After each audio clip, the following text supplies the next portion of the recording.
Hey loves, welcome back to Day Spills Tea. I, of course, am the lovely Day. And I want to talk a little bit about Love and Marriage DC's episode from last night. Now, I'm enjoying the show mostly from the perspective that I enjoy watching the relationships because I feel like these marriages are probably some of the most authentic looking we have seen in reality TV in a long time. Which brings me to my saddest, most irritating point, which is that I feel like Monique is really playing a dangerous game here. Before I get into my whole thoughts about the Monique and Chris Samuel situation, go ahead right now, before I even start all my spiel, hit the thumbs up button, show me some love. Let me know what you think about this show. Let me know what you think about Monique's behavior as it relates to her and Chris's relationship. If you haven't subscribed already, you could do that right now. And if you're already subscribed, thank you so much for coming back. All right, with that being said, let's go ahead and jump into it. So, the episode starts off with Monique and Chris still having this little spat after they return from Tanzania, which should have been an amazing occasion, should have been a beautiful vacation, which I'm sure it really, really was. But the reason I say it feels like Monique is playing a dangerous game is because it really seems like she is searching for drama in order to drive the show. And I feel like she should know better. You've been on Potomac. You've seen what can happen to families and relationships and friendships when you're trying to drive storylines that don't really exist. I'm not there in their actual life and in their actual marriage, but from what I see, no disrespect to Monique because I'm still Team Monique. I really like her. Chris is a good dude. Chris is a good dude. He's trying to be who he is, and you're trying to force him to be someone else. You're trying to make him be this deep, introspective, analytical person who shares all his deepest, darkest feelings. That ain't the man he's been for the first 10 years. Y'all been married. Please stop trying to make him be that person. You stressing the dude the hell out. You are. And it's not necessary. And it all seems very performative. It does. And so I'm honestly disappointed. I don't think that it's healthy for your relationship. And I really need you to ask yourself if it's worth it. You said you didn't even care to be on reality TV. So don't do this for reality TV, honey. Please. So she's saying she wanted to ask him, like, did the trip do anything for you spiritually? Like, I'm trying to understand you. I understand him. He's a simple man. Like, what do you need to? You don't need to know what it did for him spiritually. If you want to share what it did for you spiritually, great. But why are you forcing him to do something that's not comfortable for him? You don't need that. I've been married 25 years. I can tell you, you don't need that to be successful in your relationship. Stop it. Like I'm really, really passionate about this. Stop it. Stop. Anyways, so she begins to tear up. Tears went away like that, real fast. Maybe that was editing, maybe it was real life. But he immediately is right there at her side, comforting and consoling, being warm and being sweet. This man loves you. He values you. He values the family and the life that you all have built together. And you're challenging it in a way that I just think is unnecessarily damaging. I really, really hope that you will stop doing this. If you need to have these deep introspective conversations, then pick a friend. Do it with a girlfriend. Get a book club. Join a social club. But let this man be at peace. Like, that's all men want. They want to eat, they want to have sex, and they just want peace. And you're robbing him of that for whatever reasons. Okay, I'm off my high horse when it comes to that. So then we see a scene with Jamie and his daughter, Brittany. Brittany stole her mama's whole face. I mean, she's a little thicker, so she looks a little bit different than Irana, but Brittany stole her mama's whole entire face. And I really love this scene because at first I was frustrated, like, why do we need this? But then when I realized that what it was that she called her dad over so that she could vouch for her brother or really defend her brother and get her dad to acknowledge that he's an adult and he has his own feelings and his own desires, and those should be respected. And she did not do it in a nasty way. She did it in a respectful way. I thought she did a really great job. She didn't belittle her brother or make it like he was a kid or anything like that. She legit stood up like a sister should. And kudos to you, Brittany. I thought that was really, really dope. And I was proud that Jamie was able to hear her. But he was able to hear her because of her delivery. So kudos to both of them in that situation. I really, really, really did love that scene. And then I loved seeing them go play, what was the ball game? Roll ball or something with the ball and the bell. And I was cracking up because Jamie just like, what was you doing? Like everybody else was like making a real effort and he was just like keeping his head down and just like reaching for the ball.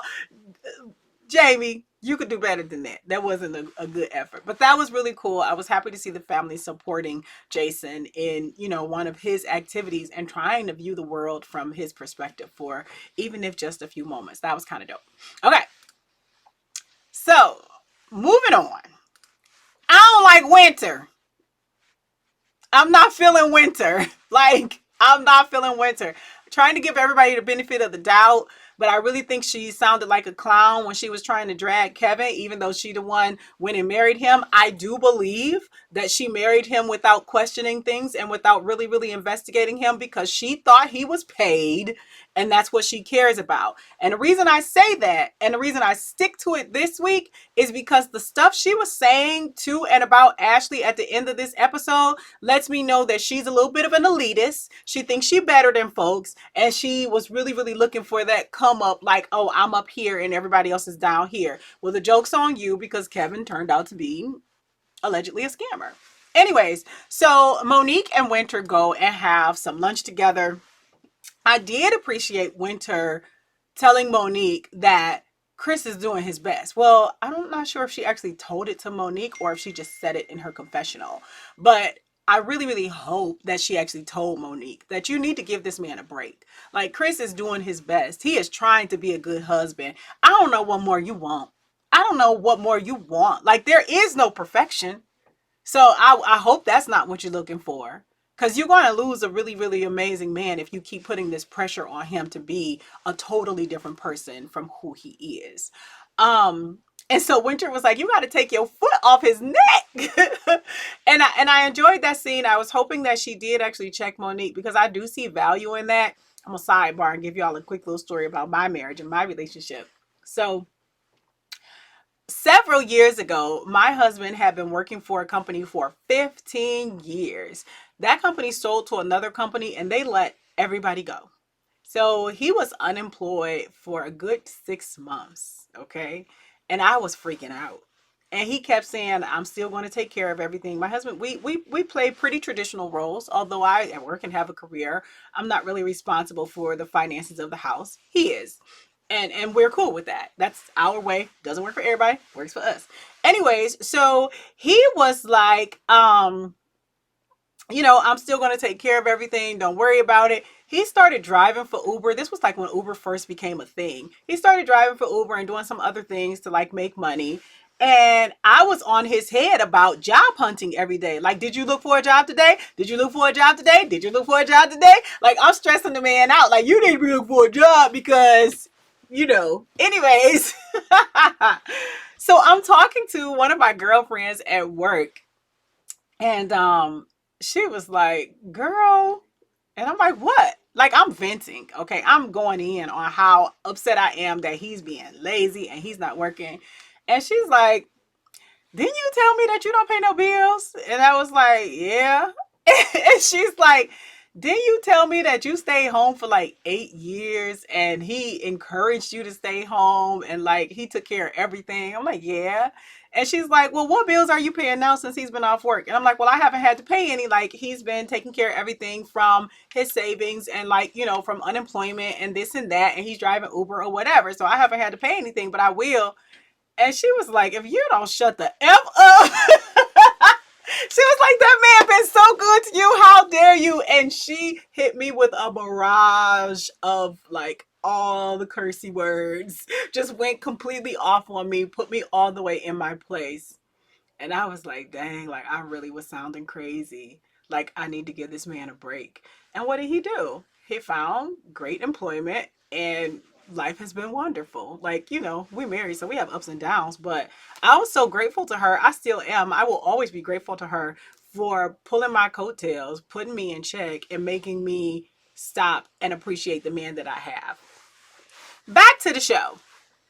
So as Monique and Winter are sitting there talking and everything, Winter is spilling all the tea about her conversations with Ashley and Arena and Tasha, I think is the other young lady's name.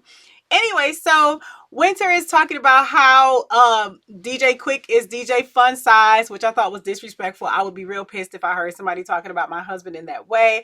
Um, yeah, that just wasn't necessary. Like, she's gonna see this, it's gonna be a fight at the reunion because of it. Anyways, and so she's like, we all know the rumors about DJ Fun Size, and she is like really, really talking all of this stuff about Ashley's marriage or whatever. Then she starts talking about how Arena was playing the fence, and I guess she felt like malicious intent from Arena meeting up with her or what have you.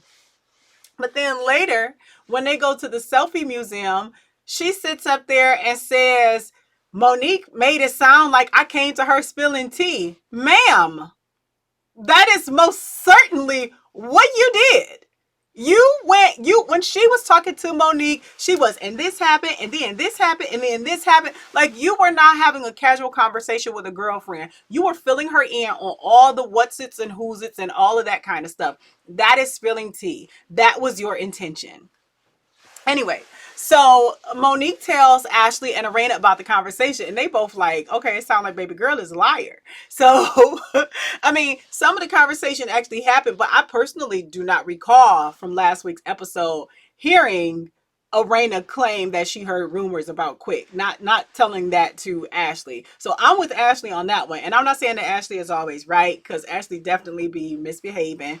But yeah, it really felt like Winter, she put a little extra sauce. She put a little extra stank on her conversation with Monique. She definitely didn't just convey everything exactly the way that it happened. She definitely was not ambushed. You're the one who called the lunch, so you definitely were not ambushed. I just really was not a fan of her behavior. And then at one point she says, "What in the ghetto gala?" And I'm like, "Oh, she one of them black people that think she better than all the other black people." Okay, I got it. I think she thinks that because she can make a complete sentence and that she can enunciate her words using proper grammar and proper pronunciation, that makes her not ghetto. Ma'am, you sitting at this place screaming and hollering in public with her makes you just as ghetto as she is. Then later she was talking about, I'm not ratchet like her. I'm not ratchet like her. I call bullshit. Yes, you are. You was doing the exact same behavior, boo. I'm not a fan.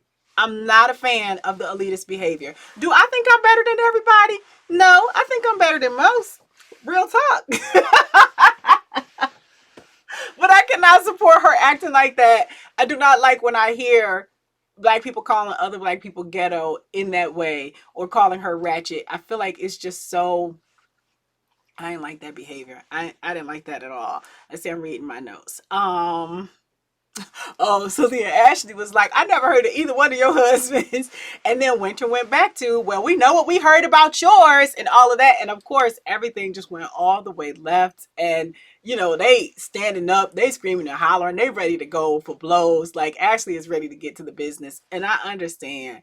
And it just was a really, really messy situation. I don't think Winter takes any accountability for any of what she did. Ashley did apologize a couple times. I think Arena apologized or whatever, but Winter takes no accountability. She just is, I don't know. I don't know how I would describe her, but I'm not feeling her type. Like, we wouldn't be able to get along. She's gorgeous, nice to look at, but I wouldn't want to have a full conversation with her about anything. And then when she couldn't think of any valid arguments to go back on Ashley with, she just kept saying, you're victim shaming. You're victim shaming. I hate when people be saying people shaming something. Your mom shaming, you're victim shaming. Oh my God, grow up and get a real argument, because that's not an argument. First of all, you're not a victim. You're not a victim. You married a dude, turned out dude wasn't worth nothing. Happens. You should be very, very familiar with this. You're a relationship expert, so you say, or whatever she is, a relationship coach. whatever her job is that none of us is thinking she's qualified to do at this point. But then she keeps trying to belittle Ashley's establishment. That was pissing me off too. Can talk about it's a selfie studio, it's a selfie museum, it's a selfie. Why are you trying to dog her business? I didn't know I was coming to play in kids' land or whatever it was she was trying to say. Excuse me, it's a business. Okay, and selfie studios can be very, very lucrative. Ask the Rose Wine Mansion in New York City. Like, selfie studios are a legitimate business, and how dare you try and drag this woman's establishment while she's trying to create something of her own? That ain't what we do, sis. You can call people sis all day and all night, and you can speak very clearly and act like you're so eloquent and all of that and everything. But if you're not even going to try and be supportive of a sister trying to do something, you can really kick rocks. So, Winter can kick rocks. And your business ain't even real. Your business is based on an expertise that you do not have. Anyways, that's it on that. So then we get Jamie and Arena. They go to this property that they own. It's all dilapidated and messed up. But that's what investment properties look like sometimes when you start. And the tension is just like so thick you could cut it with a knife. Arena is obviously irritated. I feel like Jamie was acting like really immature in response to her being irritated. And so then they are there with their business partners, which is another couple. And they're not hiding that they're in a bad place on that day. So I hate when people do that. Like, you make it so awkward for everybody involved. Stop. So they go outside and they're talking, and it turns out that after Arena left the selfie studio, she went to one of his events. He is, like, just treating her poorly. So she gets there and she says that he is yelling at her, and he claims he wasn't. But she's like, no, you were yelling at me. And she's talking about how she was trying to park the car. He's saying she was trying to pull off. All of this is not really making any sense. But then she says, you treat me bad, like, based on what's happening. So, like, if things are going wrong in the club, you'll take it out on me. And finally, he admitted that that was the case. But then he still doesn't really take any responsibility and apologize for it. Instead, he just said, well, if you know that that's how I do, then you should just do what I ask. That's not how we treat loved ones, bro. Like, grow up. That's not how we treat our partners. You don't get a pass because this is your normal trait. It's something that you should probably work on. She shouldn't be your whipping board every time things are going wrong at work. She doesn't deserve that. That wasn't cool. So she got kind of emotional, and he kind of tried to gaslight her a little bit about the fact that she was getting emotional. I didn't really love that at all. I didn't think that was cool. And she's telling him that you got all disrespectful and this and this and that. And he's saying, I wasn't disrespectful. I was yelling. I wasn't being disrespectful. I was yelling. You don't think yelling at your wife in a public place and she's all embarrassed, she sees other people watching and listening and all of that, you don't think she feels disrespected by that? I mean, she certainly isn't feeling very valued in that moment. Like, I'm assuming that Jamie, he's a little egotistical, he's a little arrogant, and he doesn't feel like he's ever responsible if something isn't going right. And that's kind of jacked up. But he's very, very lucky that Arena seems to be the type who is oft forgiving and willing to work through things, and she wants to protect and nurture and take care of everyone. And he's lucky to have that. So they kind of laughed off some stuff and then moved on about their business. And she said that's what they usually do. They just don't necessarily hold grudges. My concern there is that sometimes laughing it off doesn't really erase whatever pain is there, whatever damage is there. So you do oftentimes need to go back and revisit it and just make sure that you cleanse it out. So whether that's talking to a therapist or a friend or punching something, blowing off a few shots at the gun range, I don't know. But sometimes just moving on doesn't actually resolve the feelings that have been aroused by whatever took place. So I think that they should make sure that they're completely resolving their issues. Anyways, that's all I have on that episode. Monique, I love you, dear, but I'm really concerned here. Let's make sure that we are not risking something amazing for something that's a drop in the bucket, something that's just a moment in time, which is reality TV. Anyways, that's all I got. Thanks so much for watching, y'all. Bye.